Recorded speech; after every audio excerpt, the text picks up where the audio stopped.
Ya. Entonces, en primer lugar, el taller consistía en que se le entregaba este balance de comprobación y de saldo y ustedes debían confeccionar los estados de situación financiera y los estados de resultado. Y también, finalmente, indicar qué pasa con la rentabilidad de la empresa y qué pasaba con la situación financiera y económica de la empresa. ¿Ya? Entonces, lo primero que yo les voy a advertir en este tipo de ejercicio es que hagan lo siguiente. Comprueben que los totales que se les están entregando son los correctos. La mayoría de las veces nosotros vamos a trabajar en tablas Excel y eso yo les voy a pedir que ustedes también trabajen en Excel de manera que puedan ir relacionando las celdas de una cuenta con la otra. Por en este caso, lo que son los libros diarios con los mayores. Entonces, una vez que yo ya tengo comprobado esta situación, yo recién voy a ir a clasificar y armar mi estado financiero. Yo les había pedido que pudieran ir determinando si eran activos y todo eso, pero vamos a revisar inmediatamente los estados financieros. En primer lugar, yo les doy sugerencia. Para preparar estos estados financieros, dice, se deben considerar los saldos finales en las cuentas numeradas en el balance de comprobación y de saldo. Es decir, yo trabajo con saldos. En el caso de la situación financiera, lo que vamos a descubrir allí son inversiones y financiamiento. Cuando a usted le pregunte cuáles son las inversiones de las empresas, usted inmediatamente va para el lado de los activos, donde va a tener inversiones a largo plazo e inversiones a corto plazo, es decir, lo que es corriente y lo que es no corriente. Cuando le consulten por el financiamiento de la empresa, usted va a decir que el financiamiento se refiere a las deudas o endeudamiento que tiene la empresa con tercero, que sería el pasivo, y con los dueños, que es el patrimonio. Después les voy a mostrar una estructura de la situación financiera y vamos a descubrir eso. Y para el caso de los ingresos y los gastos que conforman el estado de resultado, vamos a tomar en cuenta todo lo que se relacione con utilidades, con ganancias, con gastos, con costos, que se asocian a las operaciones que realiza la empresa. Por lo tanto, he realizado, voy a subirlo un poquito, no mucho.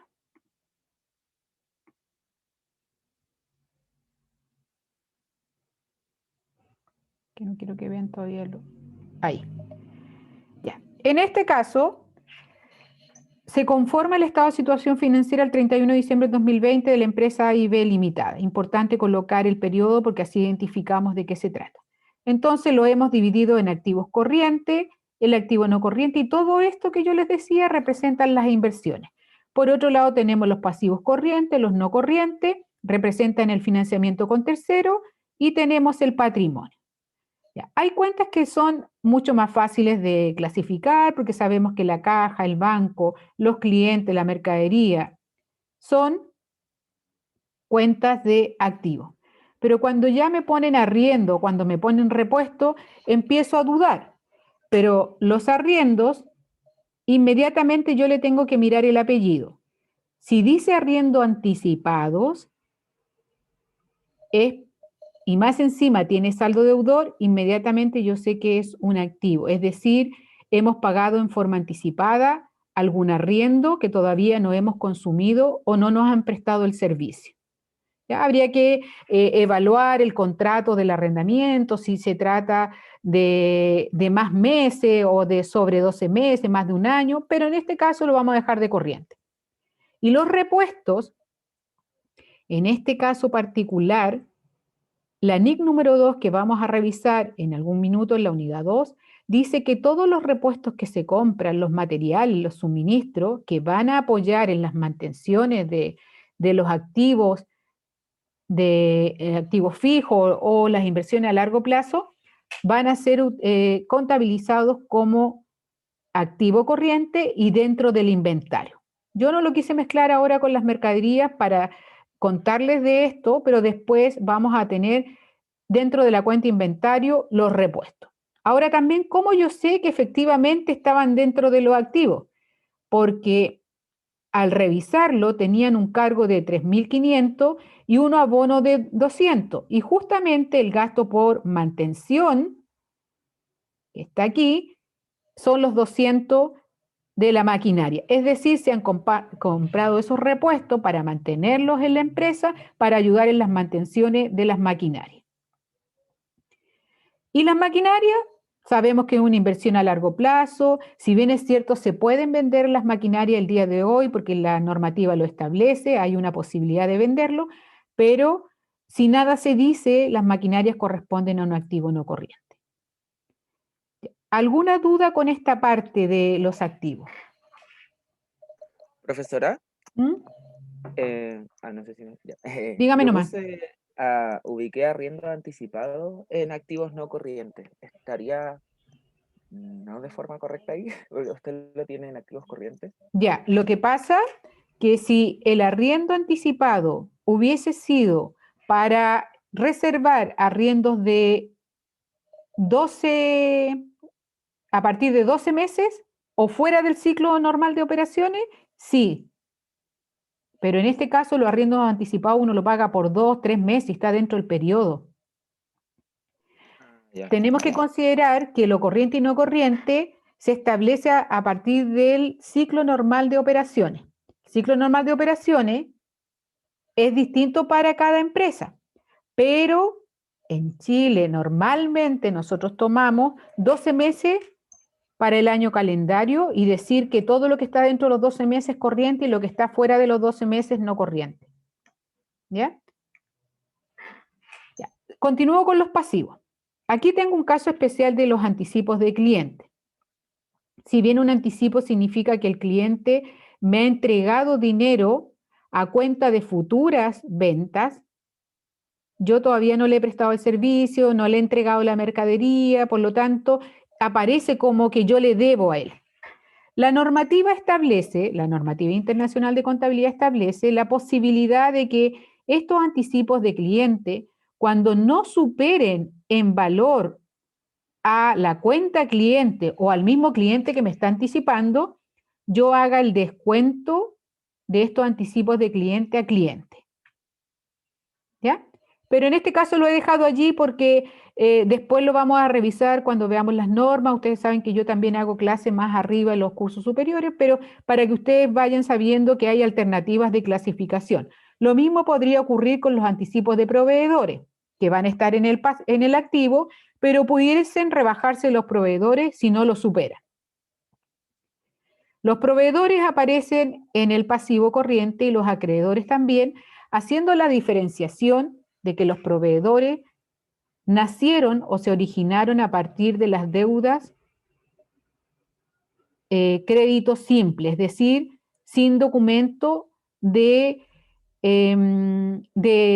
compras que tienen que ver con el giro. Por ejemplo, cuando nosotros compramos mercadería al crédito simple, usamos proveedores. Pero si compramos una maquinaria que no está dentro del giro el comprar la maquinaria, sino más bien estamos invirtiendo y lo pagamos al crédito, utilizamos acreedores.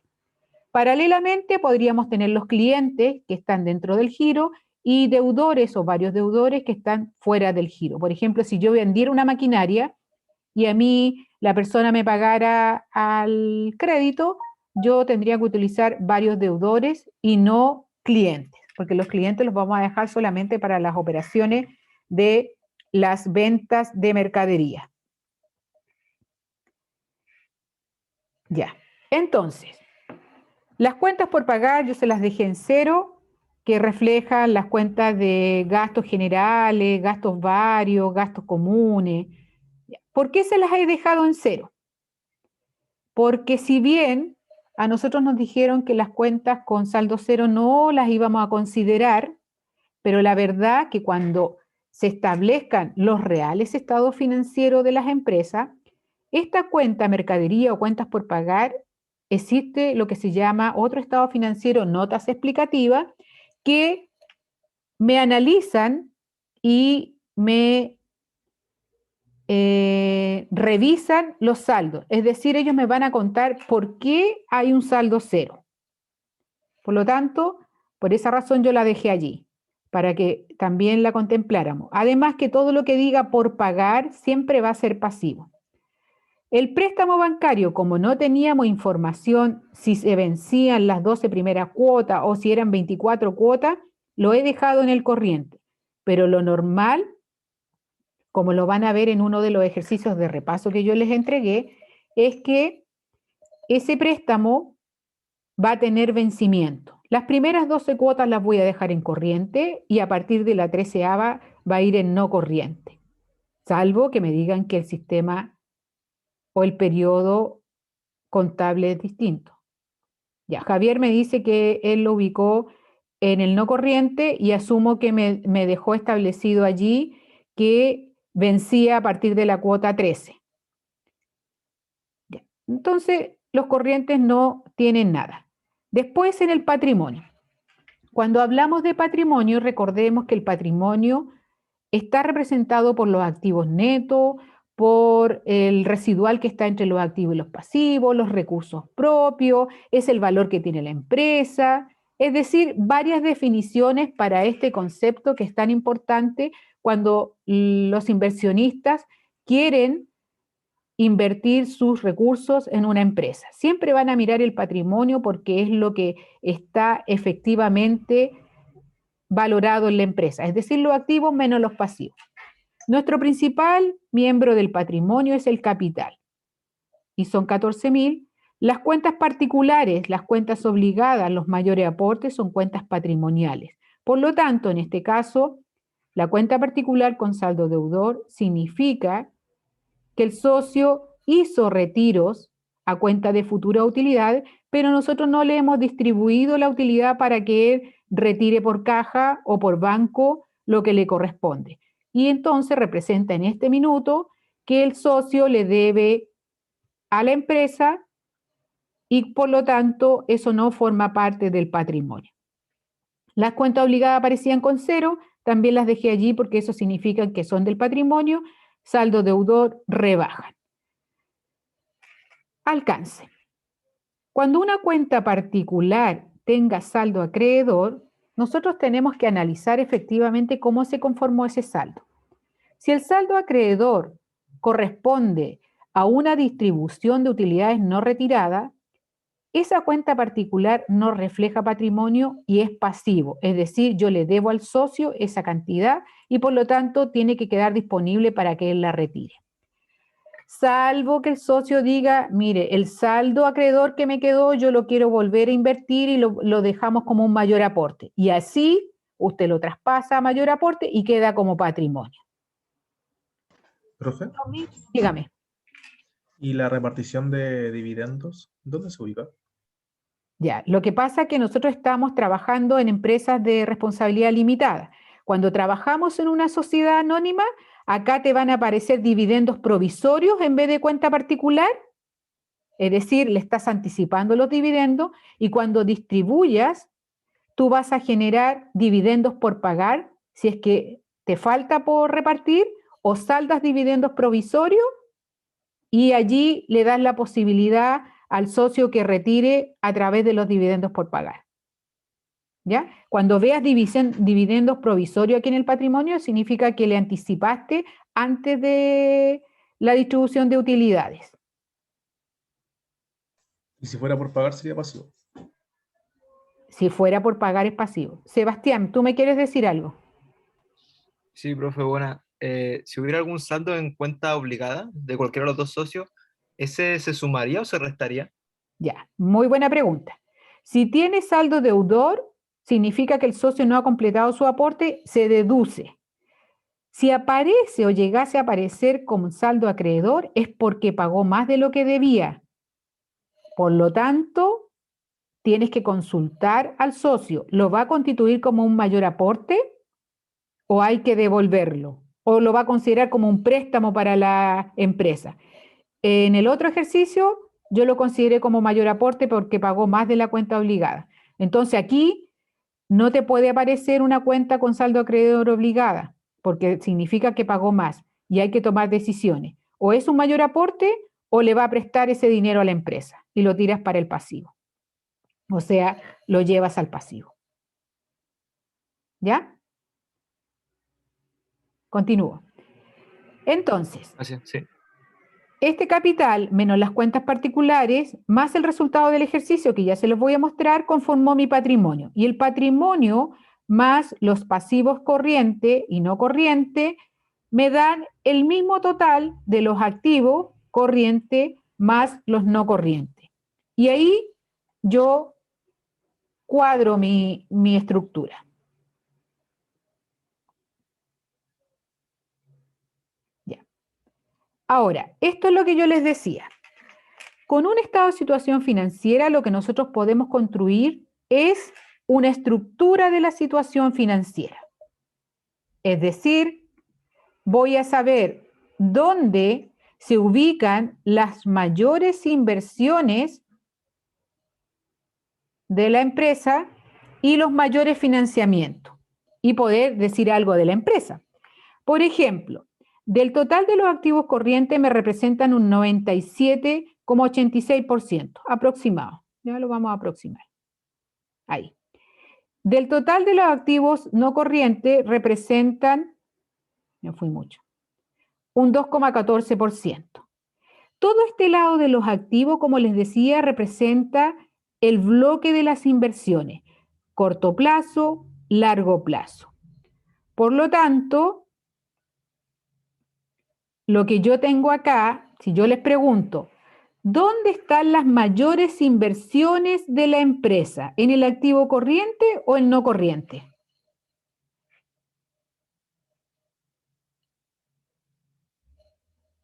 ¿Quién me contesta?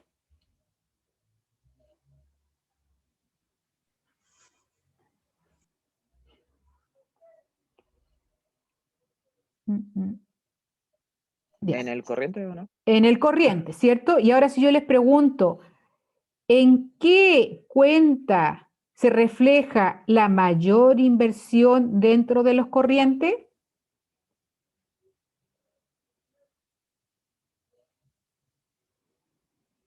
¿Qué creen ustedes? ¿En banco? En No, banco, Diego. Muy bien.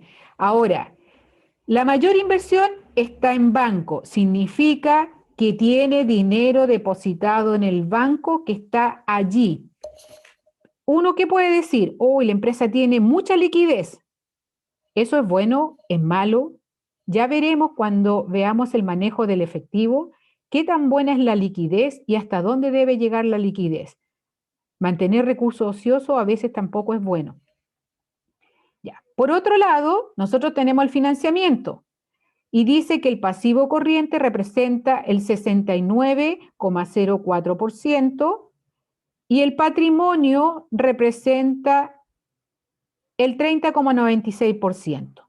Entonces, cuando yo miro estos resultados, inmediatamente digo, ¿dónde está el mayor financiamiento? En los pasivos corrientes. Reviso. Dentro del pasivo corriente, ¿dónde está el mayor de los financiamientos?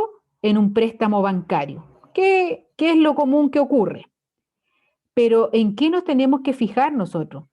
En que este equilibrio entre los pasivos, que es el financiamiento de terceros, con el patrimonio, que es el financiamiento de los dueños, tenga un equilibrio, es decir, mi patrimonio debiera estar representado entre un 45 y un 55% máximo.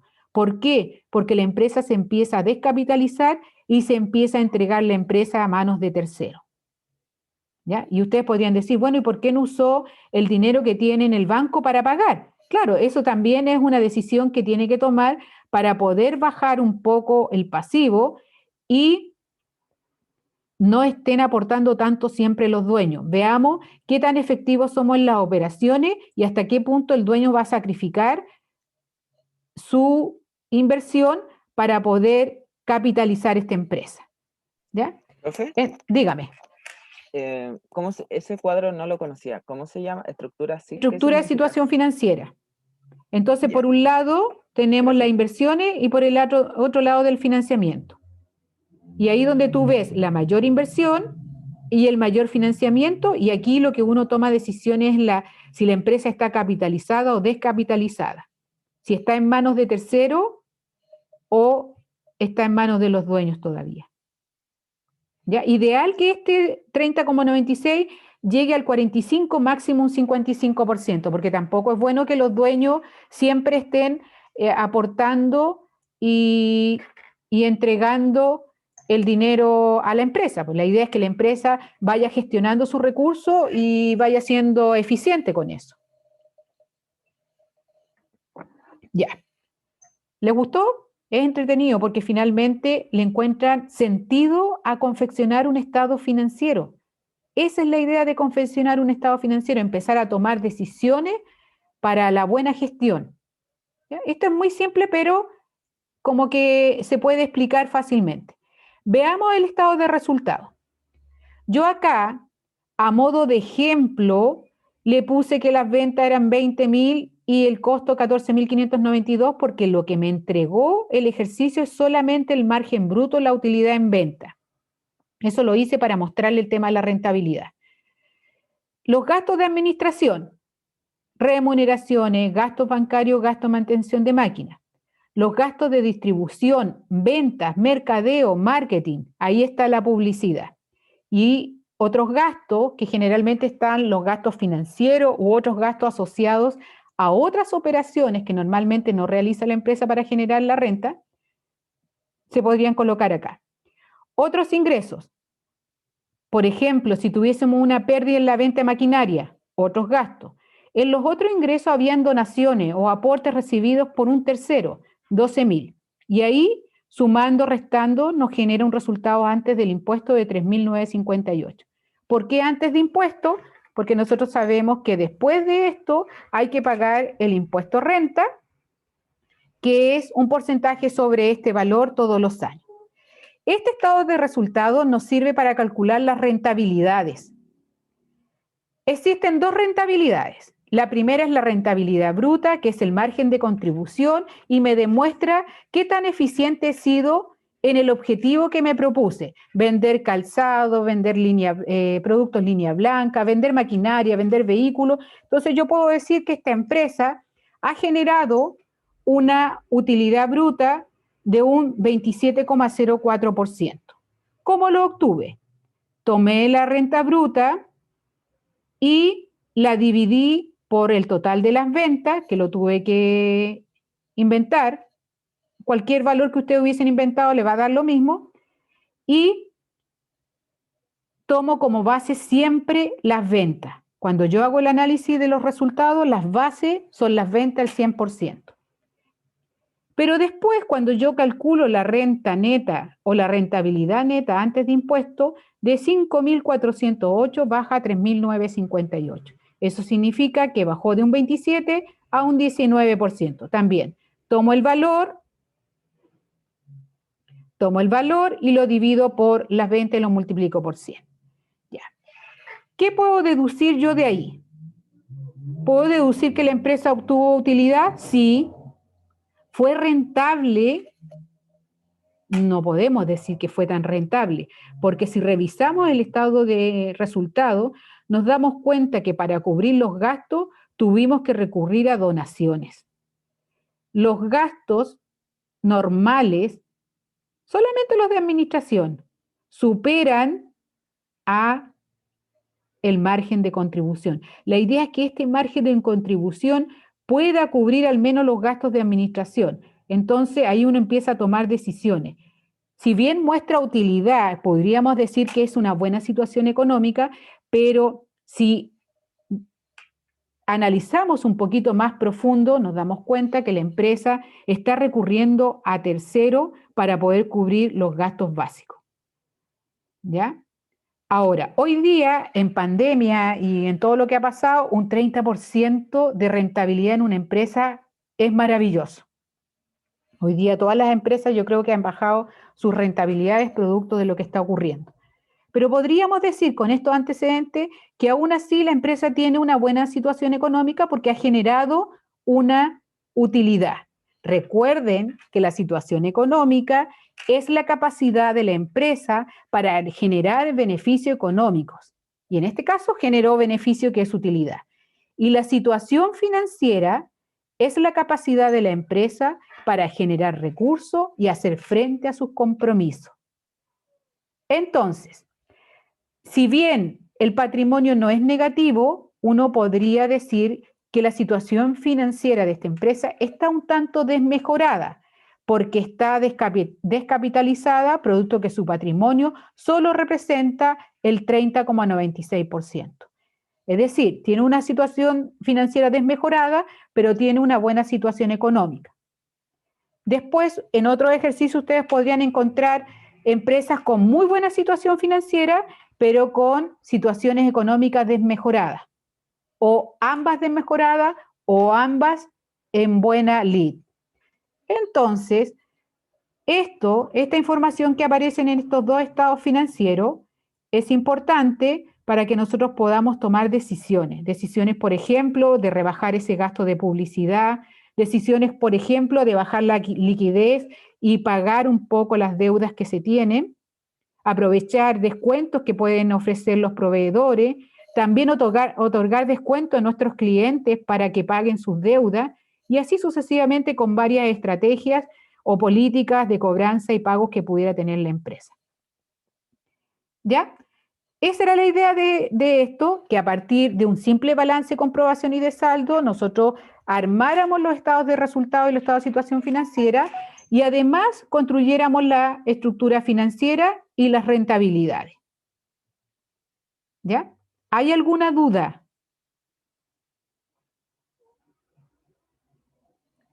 ¿Alguien quiere consultar algo de lo que acabo yo de explicar?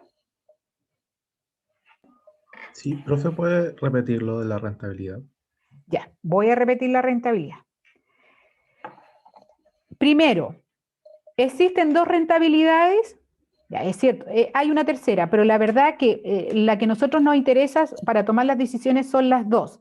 Una que es la rentabilidad bruta, que también se llama margen de contribución o margen bruto, que representa la utilidad o la pérdida que genera la empresa producto del ejercicio de su giro. ¿Ya? Lo que yo decía, si usted vende calzado, este margen de contribución le representa lo que ganó en vender calzado, no en vender maquinaria, no en recibir donaciones. Ya, alguien me está diciendo. Por supuesto, Byron. Antes que continúe, yo les dejé un apartado en el aula que dice suba acá su taller diagnóstico. Se los dejé hasta hoy día, hasta las 23 horas. Por lo tanto, después de esa hora yo les voy a subir el Excel porque quiero saber qué es lo que hicieron ustedes primero. Y si tienen alguna consulta me la pueden hacer ahí. Ya, vuelvo a repetir. La rentabilidad, entonces, la bruta es la que se genera con el ejercicio de la operación común, el objetivo que se definió la empresa. Pero tengo otra rentabilidad, que es la neta antes de impuestos de renta, que me está mostrando la eficiencia que tiene la empresa para controlar los gastos y los ingresos que están fuera de los ingresos por venta. Por lo tanto, cuando yo reviso y analizo estas rentabilidades, yo me tengo que fijar acá, en estos gastos. ¿En qué estoy gastando que hace bajar tanto mi rentabilidad? Porque un 27% estaba más o menos dentro de lo normal. Pero ¿cómo bajo tanto? La idea es que subiera, ¿ya? Y no que otros me pagaran. Pero esa es la idea de la rentabilidad. Entonces, con esta uno puede tomar decisiones, incluso puede tomar decisiones de ver cuán rentable es la empresa, qué tan efectivo fue el administrador de la empresa en el uso de los recursos. ¿Cuántos pesos de utilidad generó cada peso que invirtió el socio en esta empresa? Y ahí tú vas viendo la rentabilidad, que es la que le interesa a los socios o a los accionistas de las empresas. Pero paralelamente también hay que revisar el tema de la estructura financiera, porque esto también es importante, porque los esfuerzos deben ser mancomunados, es decir, tanto los socios como terceros deben aportar y, bueno, ustedes saben que los pasivos, todo lo que es el financiamiento de terceros, yo lo utilizo porque el mercado también me da las alternativas y tengo que ser súper cauta en el uso de esos préstamos que otorga el mercado, revisando las tasas. Hoy día las tasas están súper bajas, han disminuido las tasas para favorecer la adquisición de estos préstamos. ¿Por qué? Porque ya los dueños no tienen para aportar y sobre todo los microempresarios y las pequeñas empresas son las más golpeadas en estas situaciones de pandemia o de estallidos sociales. ¿Ya? ¿Alguna otra pregunta o continúo? Sí, profe, yo tengo una consulta con respecto al Dígame. cálculo que hizo para obtener el resultado del ejercicio. Ya. Dígame. ¿Qué no entendió de ahí del resultado? Espérenme un poquitito.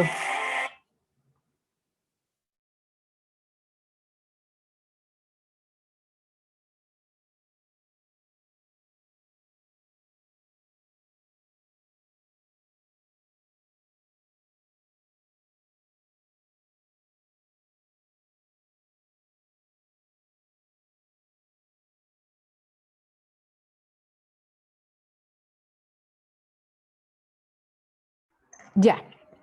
Perdón. Disculpen la interrupción. Dígame, ¿dónde no entendió el cálculo? Bueno, ¿cómo llegó al 3.958? Ah, ya. Esa es mi Tomé el pregunta. margen bruto, le resté los 8.450, le resté los 5.000 y le sumé los 12.000. Muy Voy bien, a poner, entonces al margen bruto se le suman los otros ingresos y se le restan todos los gastos. claro, margen bruto menos los gastos más los otros ingresos. Perfecto, gracias. ¿Ya? Listo. Vamos a continuar entonces. Este ejercicio, dígame Sí, nomás. eso el ingreso por venta y el coste de venta lo inventó usted, ¿cierto? Eso Yo lo creo que lo había escuchado. inventé para poder calcular estos porcentajes de rentabilidad y mostrárselo. Pero uno puede colocar cualquier valor, pero la idea es que te dé 5.408. Ya, sí, sí, ¿Ya? gracias. Porque la consulta no era sobre el costo, sino que más bien la rentabilidad. Ahora, si yo tengo un 27% de margen bruto, significa que tengo un 82,96% me representa el costo, ¿cierto? Me representa la diferencia. Eso es importante. Ya. El otro ejercicio que nosotros habíamos realizado o que habíamos propuesto era que a partir de un inventario inicial nosotros empezáramos a registrar en el libro diario general los hechos económicos que habían ocurrido en un mes de diciembre del 2020 y poder conformar nuevamente un balance de comprobación y de saldo, y la otra tarea que se les pedía era determinar si la empresa había quedado con IVA por pagar o con un remanente IVA a crédito. Entonces, lo primero que yo les voy a recomendar, esto que está acá, le vamos a poner un nombre acá, ¿ya? Porque esto representa un inventario inicial al 1 de diciembre del 2020 de la empresa Carrasco y Silva Limitada. Ya. Entonces, cuando a mí me muestran un inventario, también yo comprobé que efectivamente todos los saldos deudores dieran 55 y el acreedor igual. Y además me da un detalle de las mercaderías que es importante porque voy a utilizar el sistema FIFO para la venta. Entonces, ¿qué hago yo con esto? Calculo el patrimonio inicial. Digo, mi capital 50 millones, pero los socios todavía me deben 1 millón cada uno, por lo tanto el patrimonio efectivo neto son 48 millones. ¿Por qué sirve eso? Porque finalmente, cuando yo termine de registrar y determinar los saldos de los mayores y construir mi balance, yo voy a determinar el nuevo patrimonio y lo voy a comprobar con esto y voy a ver si efectivamente aumentó o disminuyó. ¿Cómo puedo comprobar que efectivamente ese sea el patrimonio?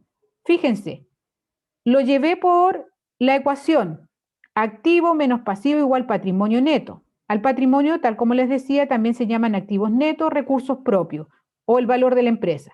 Tomé todos los activos, le resté el único pasivo que traía y me queda el patrimonio neto por los 48 millones. Es decir, dos formas de determinar el patrimonio. Considerar solamente las cuentas relacionadas con el patrimonio o bien hacerlo a través de la comprobación de la ecuación contable. Eso lo vamos a dejar hasta ahí porque ese es el inventario inicial y es con lo que la empresa comenzó. Todos estos saldos que aparecían acá, yo los tuve que traspasar a cada una de las cuentas, ¿ya? Y armé las cuentas. Lo otro que hice antes de armar, recuerden el plan de cuenta. El plan de cuenta es importante porque yo tengo que darle un folio. Es decir, le doy un código, un número. Estamos hablando del plan, de la codificación. El manual es mucho más que eso. El manual me representa el tratamiento de la cuenta, qué significa el saldo. Pero acá yo solamente voy a hacer una codificación de manera que me pueda ir identificando de qué cuentas estamos hablando. Por eso yo dije, los activos los voy a enumerar del 1 al 21. Los pasivos del 22 al 40 y así sucesivamente para llegar a los gastos del 61 al 70. ¿Por qué?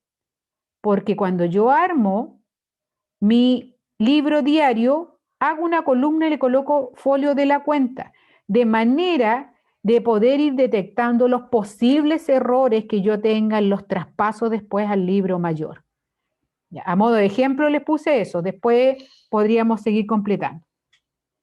Entonces, habiendo calculado el inventario inicial, recuerden que el inventario inicial existe un libro de inventarios y balance. En ese libro es donde viene el inventario inicial. Habiendo levantado el inventario inicial, habiendo calculado el patrimonio inicial, comprobado el patrimonio inicial, codificadas las cuentas, yo ahora estoy en condiciones de armar mi libro diario. Se asume que el plan de cuenta está establecido en la empresa, que no es usted el que lo arma, salvo que no lo tenga la empresa y usted lo tenga que armar. ¿Ya? Generalmente eso ocurre más en las microempresas que en las empresas, las pymes o las que son medianas o grandes empresas. ¿Ya? La primera operación decía que compraba una mercadería. La compra está sujeta al IVA, pagó el 50% con cheque y el 50% con letra. ¿Ya? Y colocamos la glosa. La glosa es súper importante porque enuncia, describe el hecho económico. Y ahí dice exactamente que pagó el 50% con un cheque y el saldo lo firmó en una letra 60 días, compró 1.000 unidades a 2.000 pesos según la factura 42.325. Ya. Posteriormente, devolvió de la mercadería que compró, devolvió 200 unidades.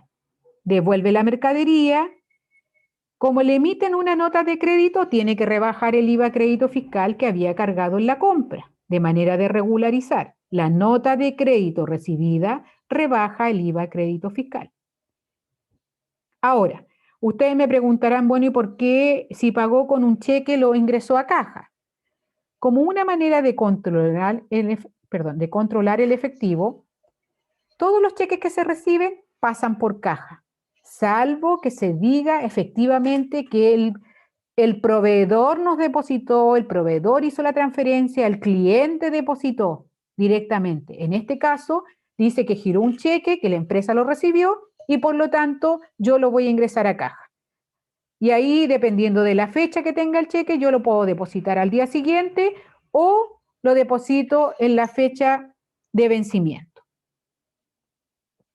Después dice que vendió, y aquí es donde yo tengo que tener cuidado para efecto del cálculo del costo, porque me dice que traía un inventario inicial de 1.250 unidades a 1.600 y yo compré, ¿cuántas compré? Compré 1.000, pero devolví 200, es decir, me quedan 1.800 a 2.000. Por lo tanto, el sistema FIFO me dice, venda las más antiguas primero, es decir, venda las de 1.600 primero y después venda las más actuales que serían las de 2.000. Tomo los 1.250 por 1.600 y los 250 por 2.000 y ahí determino a través del FIFO el costo de la venta, que son 2,5 millones. Pero para efecto de registrar la venta, nosotros utilizamos el sistema permanencia de inventario.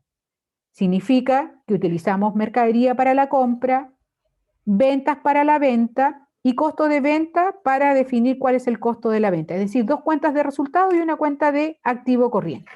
Entonces, las ventas, independiente que el costo sea distinto para las 1.250 y las 250, la venta, el precio de venta es el mismo para todas las unidades. Las 1.500 se venden a 3.500, los clientes pagan con un cheque al día y firman una letra por la diferencia. El mismo caso anterior, ahí calculé el 30 y este tiene el 70. Ingreso el cheque a caja y le hago firmar la letra y llevo a cartera de los clientes la letra. El costo dijimos que lo íbamos a hacer al final del periodo, pero también lo pueden hacer inmediatamente acá. Posteriormente, acá está lo que yo les decía, que el señor Carrasco pagó el saldo adeudado con un depósito en cuenta corriente de 1,5 millones, pero su cuenta obligada era de 1 millón. Por lo tanto, se asume que la diferencia pagada en mayor proporción corresponde a un mayor aporte. Aquí sí que yo lo llevo a banco porque me dice que él depositó en cuenta corriente. Y la diferencia, saldamos su cuenta obligada y la diferencia lo llevamos a mayor aporte, que refleja esta cuenta un aumento del patrimonio. Ya. Después, el tema de los descuentos. El cliente pagó una deuda que tenía del mes anterior. ¿Y a quién me levantó la mano? Sebastián y Christopher. ¿Christopher me quiere hacer alguna consulta? ¿O Sebastián? Sí, profe, soy yo. Que quería Dígame. hacer una consulta en el día 6, que dicen que paga con un cheque. Ya. No puede ser banco, porque igual es como que se hace como un depósito, ¿no? O banco, o sea, caja va a ser como efectivo, o también como un depósito o cheque. Ya. Lo que yo les explicaba es que si ahí hubiese dicho que el cliente te deposita el cheque o el cliente te hace una transferencia electrónica, tú usas banco. Pero como no te dice y dice que el cheque lo entrega a la empresa, para un control del efectivo yo lo ingreso a caja y después voy y lo deposito. Es para tener el control. ¿Ya? Ah, ya, súper. Pero No había escuchado eso. siempre estamos ahí a la espera de saber qué va a hacer el cliente, o me va a depositar, me va a transferir. Pero si no te dice nada, tienes que dejarlo en caja y después sacarlo en las fechas de vencimiento. ¿Ya? Muchas gracias, profe. En los descuentos. Entonces les comentaba que vamos a tener descuento. En este caso, el cliente pagó en forma anticipada su deuda y la empresa le otorgó un 2% de descuento. ¿Eso qué significa? Que nosotros tenemos que emitirle una nota de crédito al cliente para dejar reflejado el descuento y además el tema del IVA, porque los descuentos y los intereses están afectos a IVA. Ojo, el interés bancario, que también es un interés, si bien es un hecho grabado, de acuerdo al artículo 8 del Decreto Ley 825, se exime expresamente del IVA, pero es por un tema de exhibición, pero siguen siendo hechos grabados. Los intereses, los descuentos son hechos grabados. Por lo tanto, tenemos que emitir estas notas de crédito, estas notas de débito y deducir y dejar reflejado el IVA que le corresponda. Las notas de crédito siempre van a rebajar, ya sea el IVA débito o el IVA crédito, y las notas de débito van a aumentar el IVA crédito o el IVA débito, dependiendo si son recibidas o emitidas. Ya. Entonces, ¿qué hago yo? Determino el 2% de la deuda, que en este caso son 40.000 y le deduzco el IVA que está en esos 40.000 y lo que hago lo divido por 1.19, obtengo el descuento neto, que es eso lo que voy a llevar a la cuenta de pérdida, y el IVA débito fiscal que va a estar cargado en esta oportunidad porque esta nota de crédito lo va a rebajar. ¿Ya? Y finalmente, el cliente, yo le rebajo su deuda de 2 millones, pero me paga solo el 98%, es decir, 1.960.000. Y ahí dejo reflejada la nota de crédito con el IVA débito y genero la cuenta de resultado. ¿Ya? Después, compramos mobiliario. ¿Qué significa eso? Significa de que yo lo compré al crédito y en este caso lo vamos a abonar a acreedores, dado que es una compra de un bien mueble que está fuera del giro, para dejarlo separado. Posteriormente, llegó la empresa y pagó en forma atrasada una deuda que tenía con proveedores. En este caso, el proveedor le cobró intereses. Estos intereses pagados también están afectos a IVA y estos, con esta nota de débito, le va a aumentar el IVA a crédito. ¿Qué hago? Tomo el 1.000.000 de pesos, calculo el 2%, 20.000, lo neteo, le calculo el IVA y digo que la empresa tiene que pagar el 1.000.000 más los 20.000, es decir, 1.020.000, saldo proveedores, y acá genero mis intereses netos y mi IVA, que esta nota de débito va a aumentar el IVA en 3.193. Ustedes se preguntarán, descuentos, intereses, ¿qué pasa con los descuentos que se hacen en el mismo momento o los intereses que se cobran en el mismo momento de la compra o de la venta? Como esos son descuentos comerciales o intereses comerciales, ellos forman parte del costo. Por lo tanto, no se hace una separación en cuentas de resultados. Cuando hacemos esta separación en cuentas de resultados, descuentos o intereses, lo hacemos posterior a la facturación inicial. Por lo tanto, una vez que ya hemos facturado inicialmente y otorgamos descuentos, recibimos descuentos, pagamos intereses o cobramos intereses, ahí vamos a emitir estas notas de débito y nota de crédito y vamos a ir generando las cuentas de resultados. A estos descuentos se les llama descuento de caja y a los otros se llama descuentos comerciales. ¿Ya? Eso igual lo vamos a repasar cuando veamos las compras, porque no sé efectivamente si ese tema lo vieron o no.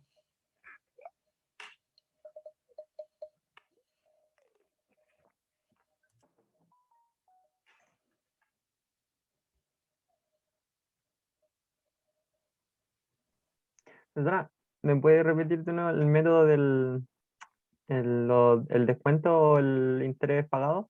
Ya. Yo les comentaba que existen descuentos comerciales y descuentos de caja.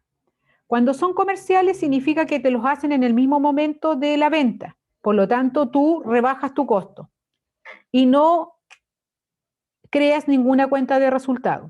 Cuando son descuentos de caja significa que ya hay una facturación inicial y te están haciendo en forma posterior el descuento por un pronto pago o porque el cliente necesitaba la liquidez y por lo tanto, en este caso, bueno, en el caso del proveedor te está haciendo un descuento por el pronto pago.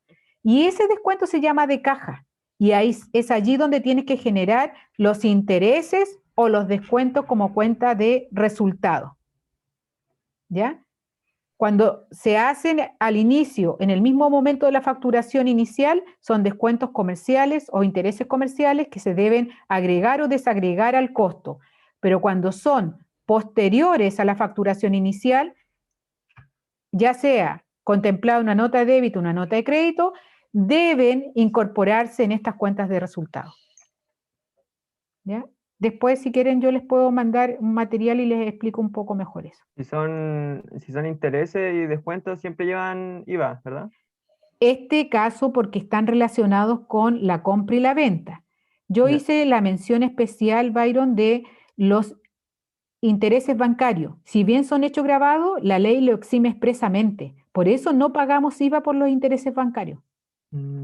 ¿Ya? Pero sí pagamos IVA por las comisiones, bancarias, que es distinto. Ya, decían.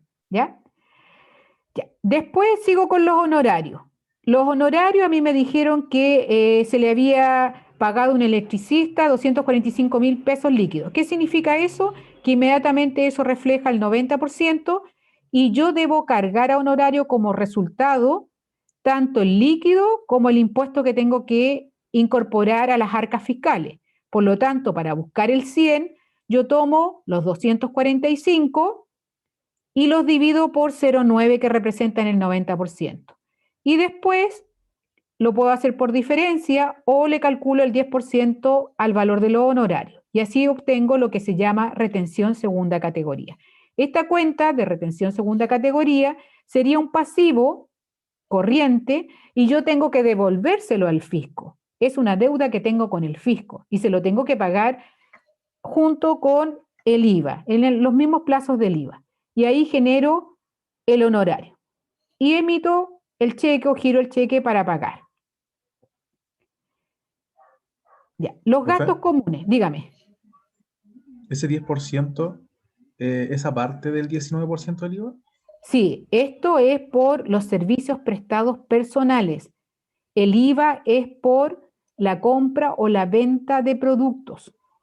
También podemos calcular el 19% de los servicios prestados, pero cuando, por ejemplo, en vez de haber sido un profesional, haya sido una empresa que te haya emitido una factura.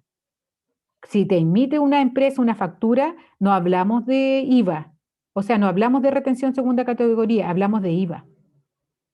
Por ejemplo, en las capacitaciones, una empresa te ofrece una capacitación y te emite una factura. Ahí es distinto. Es IVA, no es retención segunda categoría.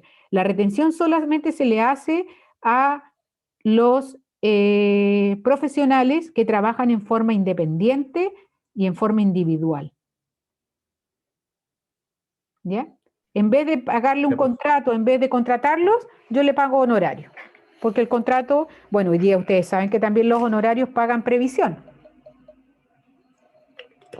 No es como antes, hoy día a todos se les retiene la previsión si no los pagan en forma independiente cuando tengan que declarar el impuesto a la renta cada año. Ya, continúo. Los gastos comunes, aquí hay un tema de devengo. Ustedes me pueden decir, bueno, pero si no pagó, ¿por qué tiene que registrar el hecho económico? No, porque nosotros tenemos una base de conformación de la contabilidad de registro que es en base al devengado. Significa que independiente de la forma de pago, yo debo registrar el hecho económico. En este caso, yo he recibido 2 facturas de gastos comunes como agua y luz y que van a ser pagados en forma posterior, pero ese gasto corresponde a este periodo. Y por lo tanto, por principio contable de realización, yo tengo que relacionar los ingresos y los gastos de un mismo periodo. Y por eso que genero la cuenta gastos comunes, veo el IVA, como estaban en valores totales, yo deduje el IVA del total, también lo dividí por 1.19, y aquí devengué, lo llevé a una cuenta por pagar. Esa cuenta por pagar significa que yo tengo una deuda con Esval y con Chilquinta o Chilectra en este caso, y por lo tanto tengo que pagarlo. Generé un pasivo. Esta otra parte es importante también, el deterioro de las mercaderías. 2 cosas importantes. A mí se puede echar a perder la mercadería, se pasó el plazo que estaba estipulado o rotulado en el producto, hubo una inundación, se echaron a perder, hubo un incendio, se quemaron. Pero otra cosa son los faltantes de inventario. Faltantes porque nadie sabe dónde quedó la mercadería. Alguien la sacó o no hizo un registro. Por lo tanto, la ley del IVA me dice que cuando yo vaya a hacer la baja del inventario, porque ustedes saben que rebaja inventario significa que voy a tener menos utilidad, me dice, cada vez que usted tenga evidencia, fundamento y que tenga como comprobar que efectivamente la mercadería está en mal estado, no pague IVA. Haga la salida, genere el documento, pero queda exento del IVA. Pero si usted no me tiene cómo comprobar que efectivamente se echó a perder, pague el IVA por ella. Por eso este ejercicio traía dos cosas. Primero, 300 unidades que sí estaban justificadas a 2.000 pesos, pero habían otras 100 que no estaban justificadas que tenían que pagar el IVA. Yo lo llevé a deterioro de mercadería para que se vayan acostumbrando que vamos a utilizar esas cuentas cuando veamos la NIC número 2. Pero aquí también podrían ser merma, faltantes de inventario, productos defectuosos, pero que representen una cuenta de resultados. Rebajo las 400 a 2.000 del inventario y genero el IVA solo por las que no tenía justificación. Las 100 por 2.000 por el 19%. Eso es porque yo lo estoy cruzando con el tema del impuesto al valor agregado, el decreto ley 825. Y finalmente, yo determino el costo de la venta, que son los 2,5 millones que calculamos, 1.250 a 1.600 y 250 a 2.000. Y como no hay devolución de venta, todo lo que se vendió se ajusta por el costo al mes de diciembre. Lo otro importante, sumo los débitos y los créditos, los cargos y los abonos, el lado debe, el lado haber, y compruebo que efectivamente está correcto. Y de esa manera yo puedo continuar ahora haciendo el traspaso al mayor. Un estudiante me dijo que ella hacía el asiento y registraba inmediatamente al mayor. Eso también es recomendable. Yo hago, por ejemplo, hicimos la de la mercadería, voy al mayor, le agrego a la mercadería, le agrego al IVA crédito, genero la letra por pagar y saco del banco la otra parte. Aquí lo que me falta es ir colocando el numerito del asiento para no equivocarme. Y así fui traspasando en cada una de estas cuentas, generando las nuevas, después le podemos poner los folios, y ahora tengo que cuadrar que el total de los cargos débito es igual al total de abonos de crédito y el total de los saldos deudores es igual al total de los saldos acreedores. Es decir, esta es la base para después construir este balance de comprobación y de saldo. ¿Ya? Ahí me falta todavía terminar. ¿Alguna consulta hasta ahí para pasar al IVA? Un compañero preguntó sobre la mercadería. Decir deterioro es lo mismo que decir merma. Sí, Christopher, en este minuto es lo mismo deterioro que merma faltante. En el fondo el deterioro representa que la mercadería está echada a perder. ¿Ya? Ya sea porque le tienes que dar la baja. Lo importante cuando hay faltantes de inventario es que se pueda justificar y se pueda buscar a los responsables de eso. ¿Ya? Gracias, profe. Ya.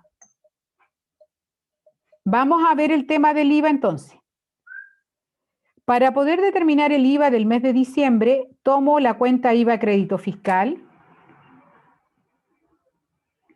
y tomo la cuenta IVA débito fiscal que construí, con todos sus débitos, sus créditos, y determiné que el saldo deudor de la cuenta IVA crédito fiscal es deudor y el saldo de la cuenta IVA débito fiscal es acreedor. Entonces, ¿qué hago yo? Tomo el IVA crédito fiscal del mes de diciembre, 420,874.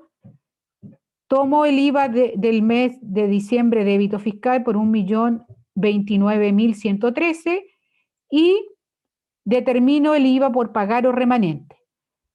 Resto débito menos crédito y si me da positivo hay IVA por pagar y si da negativo hay remanente de IVA crédito. En este caso me dio positivo, por lo tanto, para saldar la cuenta IVA débito que tiene saldo acreedor, la cargo, la IVA crédito que tiene saldo deudor, la abono y se me genera el pasivo IVA por pagar. Y ese es el que va a ir registrado después en el pasivo corriente porque yo lo tengo que pagar en los primeros días del mes de enero del 2021. Si hubiese quedado remanente, se salda IVA débito fiscal, se genera una cuenta remanente IVA crédito fiscal como un activo y se salda IVA crédito fiscal. Y ahí lo tenemos que representar en UTMs y después actualizarlo por el valor de la UTM del periodo que estamos declarando. Dentro de los ejercicios de repaso, yo también le dejé un ejercicio de IVA, que es importante que lo revisen. Ese sí tiene crédito por remanente del mes anterior y después tienen que ajustar. Ya. Después que hagamos esto, nosotros también tenemos que terminar este balance. ¿Ya? No sé si ustedes alcanzaron a terminar el balance o lo van a ir cambiando de acuerdo a lo que hemos hablado el día de hoy. Los mayores yo los construí todos. Ya. Después yo hice esto. Determiné el patrimonio final. El patrimonio final está el capital de los 50 millones, la cuenta obligada del señor Silva, que quedó con 1 millón, Carrasco quedó con 0, el mayor aporte y el resultado del ejercicio. Yo rápidamente hice esto. Puede ser que haya algo que no haya contemplado, pero lo hice rápido. Ingresos, venta, todos los gastos, costos, gastos comunes, honorarios, deterioro, intereses pagados, descuento otorgado, y determiné el resultado del ejercicio de 1.291.038. Eso habría que revisarlo. ¿Pero por qué lo hice? Para que pudiéramos definir si el patrimonio inicial había aumentado o había disminuido con las operaciones del mes de diciembre. Comenzamos con 48 y terminamos con 50.791.038. Es decir, el patrimonio aumentó en un 5,8%. Y eso lo hicimos ¿cómo? Tomamos la diferencia entre el patrimonio final inicial y lo dividí por el patrimonio inicial y lo multipliqué por 100. ¿Ya? Lo voy a grabar para que no pueda perder. Ya. Y eso, bueno, como les digo, me falta todavía concluir con el balance de comprobación, que es traspasar lo que está en el mayor, pero hicimos el libro diario, el tema de las codificaciones, el sistema FIFO. Puede ser que tengamos algunas diferencias de cuenta y todo, pero la idea es que podamos llegar al mismo resultado. Voy a dejar de compartir. Sí, Rosario me pregunta si voy a subir. Hoy día yo voy a traspasar el video. Una vez que concluya acá, lo voy a transformar en video en YouTube y se los voy a subir. Ya. ¿Alguna consulta, alguna duda? Lo pasamos un poco rápido, pero la idea era que llegáramos al final del ejercicio. Les pido, por favor, que hagan los ejercicios de repaso. Hagan los ejercicios de repaso para que puedan ir también revisando esa temática de la tarjeta, de los costos, del IVA, de la clasificación de los elementos de los estados financieros. Vayan soltando la mano con los ejercicios. ¿Ya? ¿Alguna consulta antes de despedirnos? Profe, la fórmula que usó para darle valor al porcentaje, a ese 5,8, ¿Sí? dijo que era patrimonio inicial menos patrimonio final. Y después lo multiplicaba por el patrimonio inicial, ¿o no? Ya. Primero saco la diferencia entre patrimonio final e inicial. ¿Ya? ¿Ya? Y esa diferencia la dividí por el patrimonio inicial y la multipliqué por el 100. Ah, la dividió por el patrimonio. Sí, porque ahí inicial. yo saco la diferencia respecto a lo que comenzó. Ah, profe, ya. Vale, ¿Ya? muchas gracias. ¿Y alguna otra consulta? Yo sé que se tienen que ir acostumbrando a mi mano y a mi forma de pasar las temáticas, pero de a poco nos vamos a ir acostumbrando, ¿ya? Profe, ¿esto lo vamos a ejercitar en el semestre o de ahí ya pasamos a otra cosa? Mira, afortunadamente, como vamos a ver el sistema centralizador, Ahí vamos a seguir repasando clasificaciones, análisis, descripciones, ¿ya? O sea, todo el semestre que veamos sistema descentralizador, el manejo del activo, el tema de la existencia, siempre les voy repasando lo que tienen que tener. ¿Ya? Por eso este ramo es tan importante, porque después pasan a sociedad anónima y ya se olvidan de todo esto. Y después cuando llegan a normativa contable, se olvidan más todavía.